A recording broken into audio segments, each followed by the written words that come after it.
what, for me, what it boils down to, because as you see Royce the other day going into the barrels, we're needing him to get ready for the turn, so we have to pull on two reins to, if he doesn't listen to the word easy, to try and get him ready for the turn. So let's just send this horse around here, one rein at a time. And bottom line is, I want him soft in the mouth. And it takes, I mean, I've been on Royce for a year, and I still haven't got him where I want him. Circle that she is thinking, like, how do I get off this bridle? She was running around here like an idiot. No chance of her getting off the bridle. Right.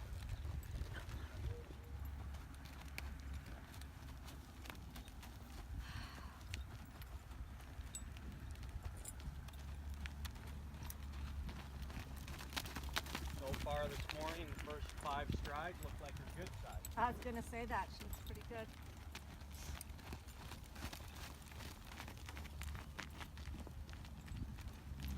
Like that.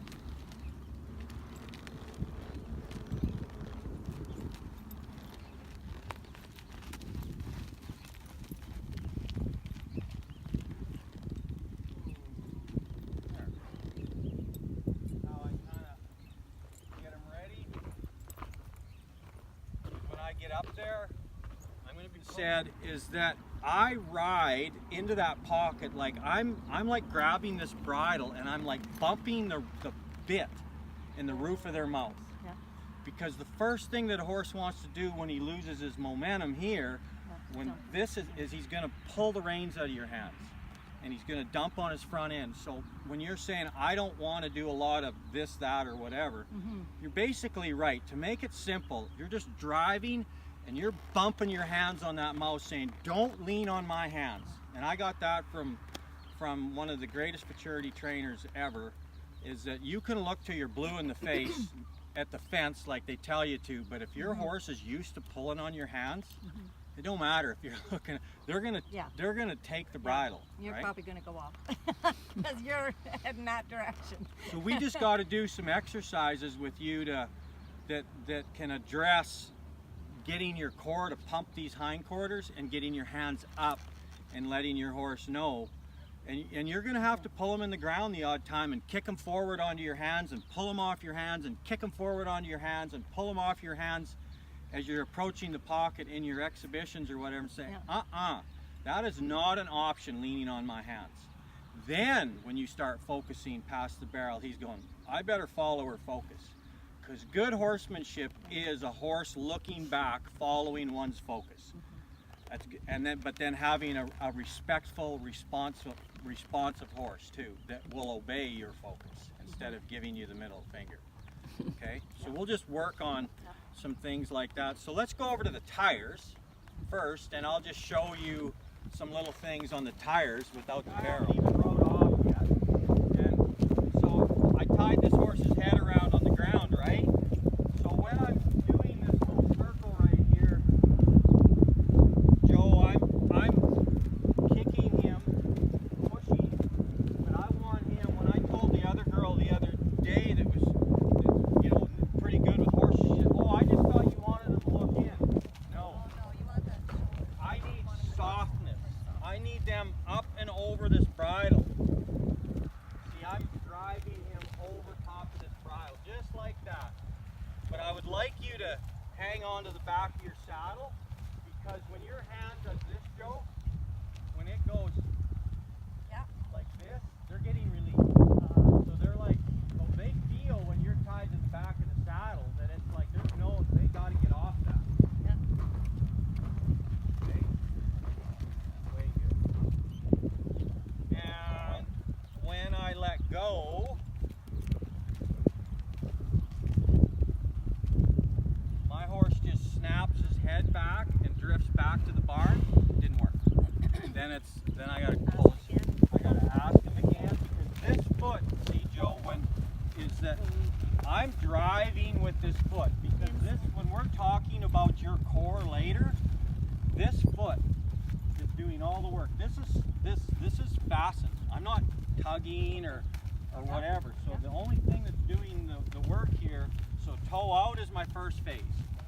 Toe down is my second phase, and then roll. See how I get even more softness? That's phase 3. But then as soon as I get that, I go back to phase 1, just the toe out, and ask him, can he keep that softness with just phase 1? Yeah. Because in the end, when you're going into that pocket, look at me, look at my core, and look at how my toes are out.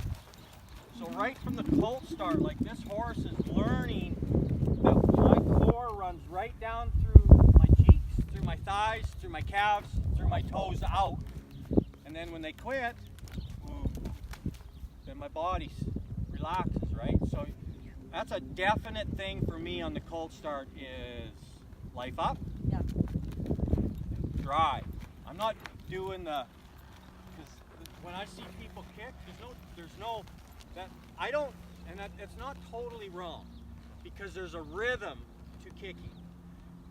The only thing I don't like, when I see it, I'm like, you're like hitting them with your spurs, and it's like, how would you? Try running and getting your ass kicked every step of the way. Right. With a spur. That's kind of, Like, you know, now waving your feet, Yeah. if that's what it takes to keep your rhythm, and I do it sometimes when I bulldogged or whatever. I'm not trying to hit them with my spurs. I'm just trying to keep a rhythm.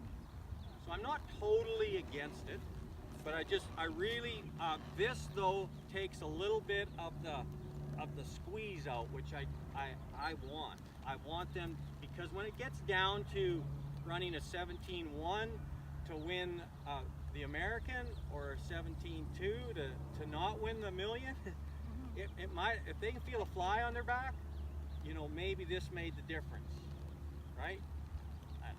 Okay, problems on your approach, or in the middle of your turn, or leaving the turn?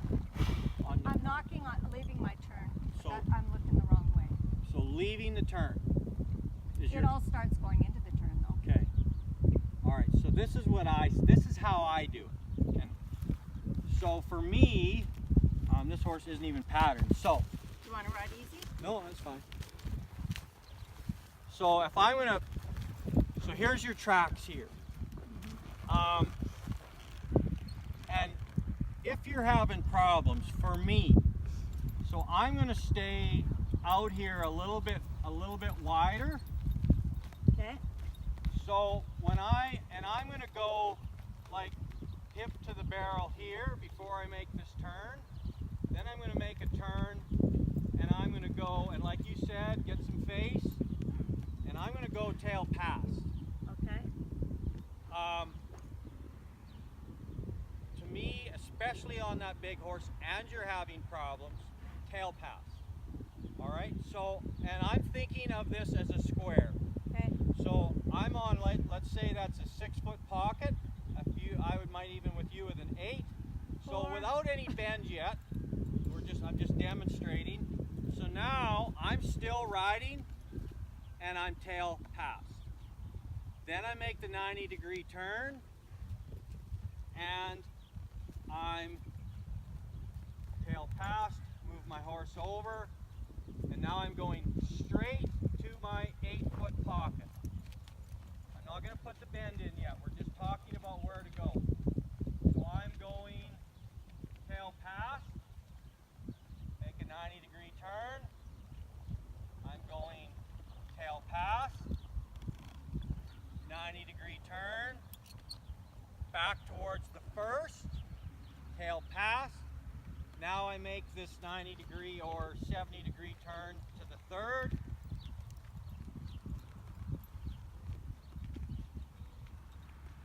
Tail pass, 90-degree turn, tail pass,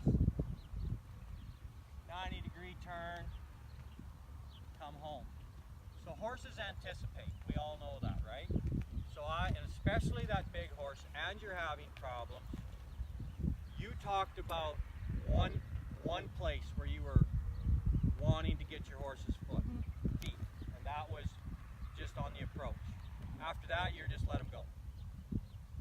So you have to keep riding and get your horse to get them feet to the next spots. Yeah. You're only worried about one spot. I'm worried about 3 spots. Yeah. All right? And you know about the bend. Only other thing that you did And mention. I've seen a square thing before too. Connie Coombs. Oh, I can't remember who the It's other actually one is. Danielle Campbell. Danielle Campbell. is- That's the one. is, Yeah. where I got it. Yeah. Here's the difference. So here's the other, and I'm not disagreeing, but so most people would probably see they're gonna get, you know, the hip pass or whatever, but then right here they're shrinking this circle, and when the head gets to the barrel, professionals, that's their way of training. But if your horse gets anticipating like yours, well, you have never ever taught it to go to the next 2 positions, tail pass, and you're having problems, right? So that's why your horse has told you that I'm an animal and I want to turn, Yeah. which is a great thing. Definitely a turner. So now it's like I've got to go back and maybe do my thought, or Danielle's, is like tell them that I need you to get your feet to these spots here. I'm going to ride you. I'm not just going to drop the reins and wish that you get around the barrel.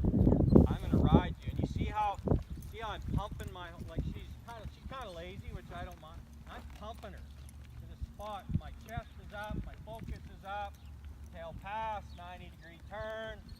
Focus is up, tail pass, 90-degree turn, focus is up, tail pass, go to the 3rd barrel. And I'm pumping. Just like you said, I don't want to have to do a bunch of augmenting, and you shouldn't have to at this point, right? I'm just saying go forward. And so it's pretty simple as far as your lessons going, is let's just work on core, focus, tail pass. Tail pass. And square. And do you mind The that? corners. It's different, but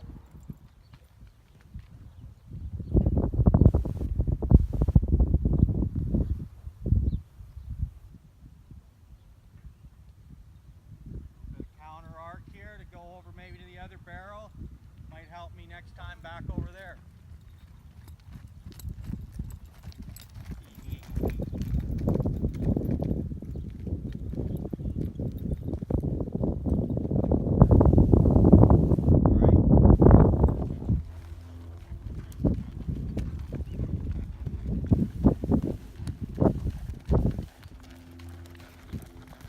Hold your horse.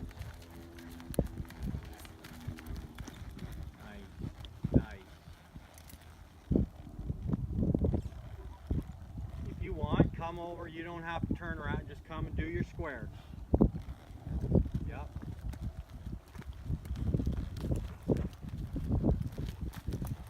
Tail pass.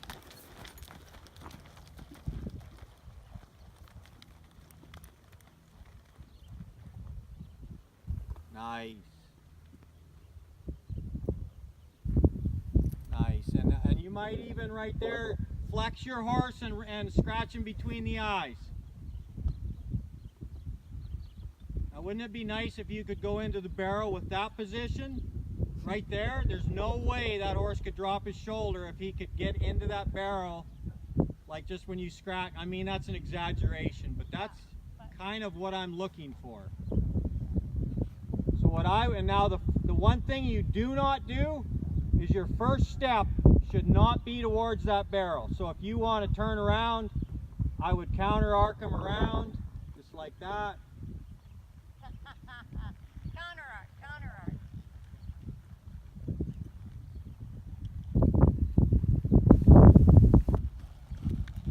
Bait your horse, don't hold him. Nice. Sit there and have a cigarette. Stay in, because I want to lift that shoulder up, right? But we want to do that. Yeah. Because it's more, we're trying to get so much weight over here that we're leaning over here, and this foot comes out. So just think of that a little bit when you're at home, but go back and forth. And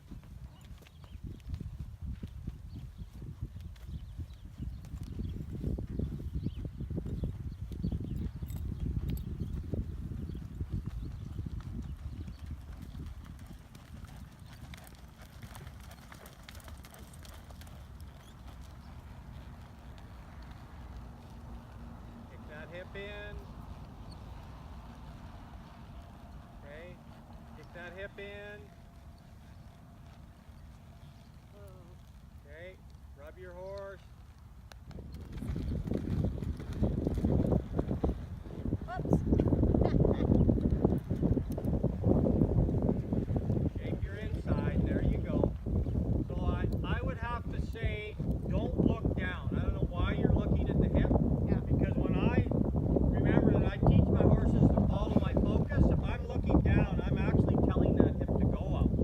Okay, keep your focus up. Focus gives you feel, feel gives you timing, timing gives you balance. Focus gives you feel, feel gives you timing, timing gives you balance. Keep your focus where you're going. Feel what's going on. Get in time with it, put it where it needs to be. Okay, go to your squares, points, focus.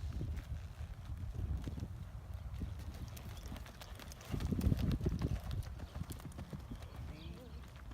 Oh, that was me. That's all right. Nice.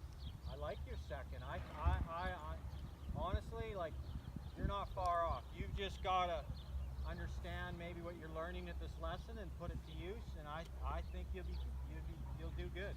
Like, he's not trying to die, but if you make that, you start smoking some cigarettes on the backside there, he will start to like them spots.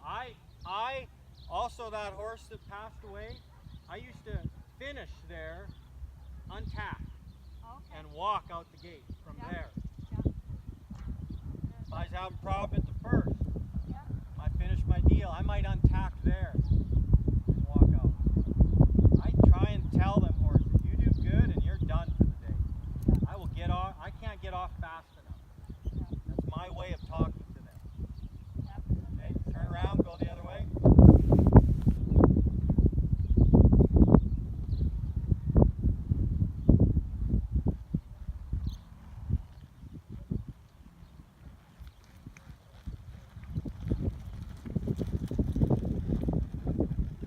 Look up, focus. It's on the wrong I way. know, but you still got to focus. Don't be looking down. Oh. Get good at your focus.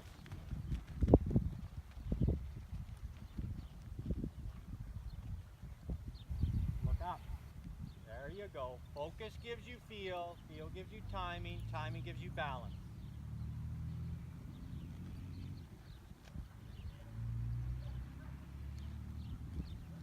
Look up. Wrong lead. That's okay.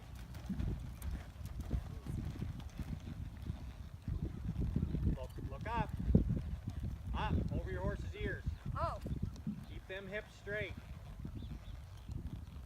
Nice. Rub your horse.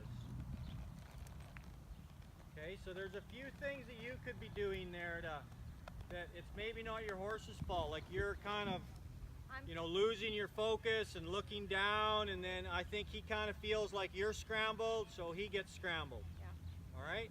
Yeah. You look better going this way than you do going to your first.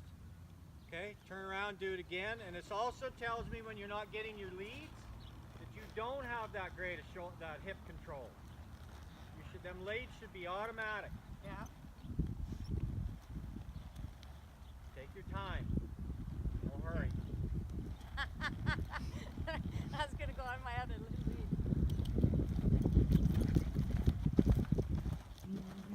Easy. Nice. Nice. Sit there and rub your horse. That's what we want. We want that to be just fluid, rhythmic. So I'm gonna be over here and I'm gonna start walking and I'm gonna shake my horse. I got it. In order to get the lead, this hip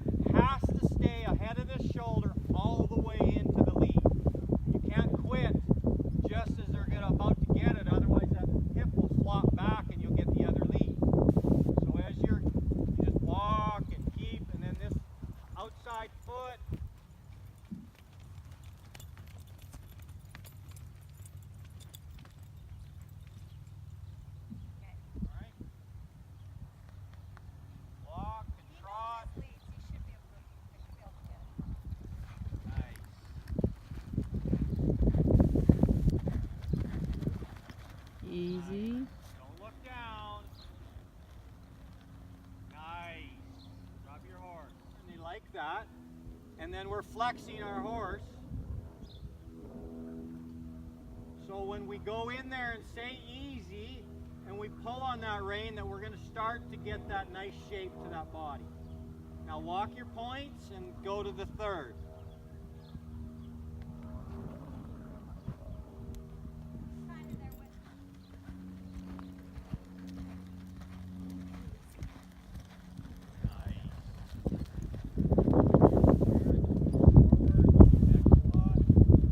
Head up.